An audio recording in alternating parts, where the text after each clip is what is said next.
So where are we today? I'm going to tick off some things real quickly. Some of our progress is still continuing.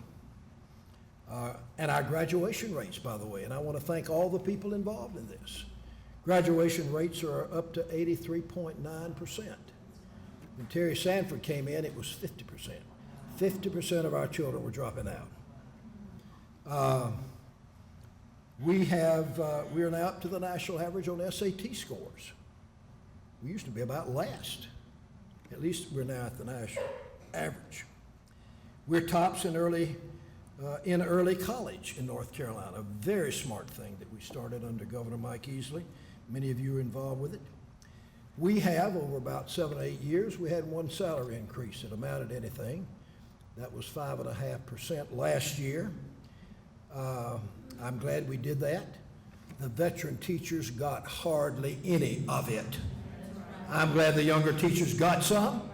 Let's have the veteran teachers get just as much and more as we go forward.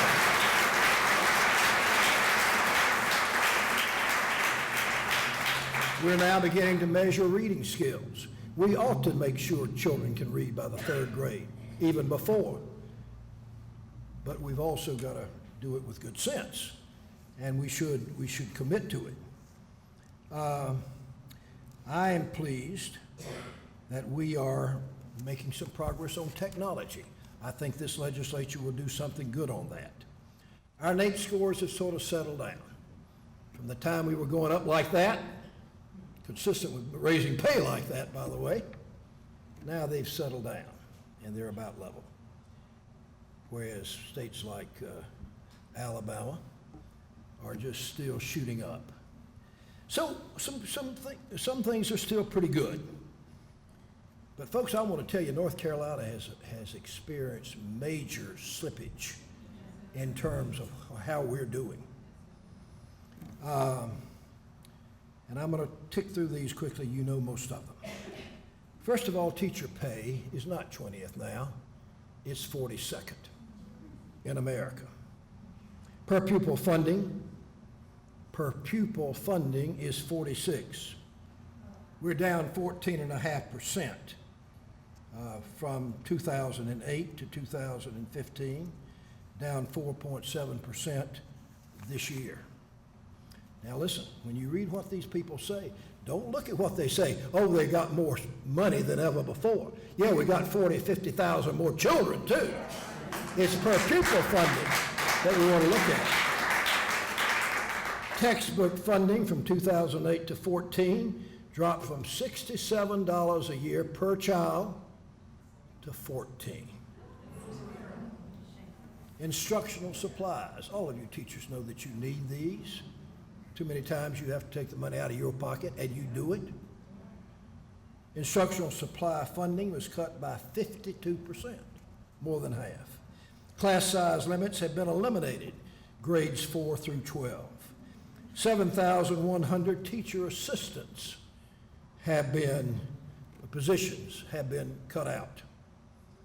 The salary increase for the master's degree after 2014 has been eliminated. Imagine, we want these teachers to be the best they can be. We want them to learn more. We want them to get better. And yet we've cut out that 10% salary increase. And by the way, do you know what's happened to the enrollment at the colleges of education? Some of you don't know this. I have a teaching degree. How many of you knew that? Raise your hands. That was about 1/10 of you. I told we got a Cary teacher in here tonight. I don't know how many, right here. And I just told her I did my practice teaching at Cary. I learned a lot too, by the way. In any event, at NC State University, where I got my teaching degree before I went on for a master's in economics and law school, the enrollment last year was down, the new enrollment was down by more than 1/2. Don't you think these young people don't know what's going on? They're not dummies. They're our children. They're smart, and they know what's going on, and they know what we're rewarding and appreciate. By the way, that's not all the schools went down by half like my alma mater.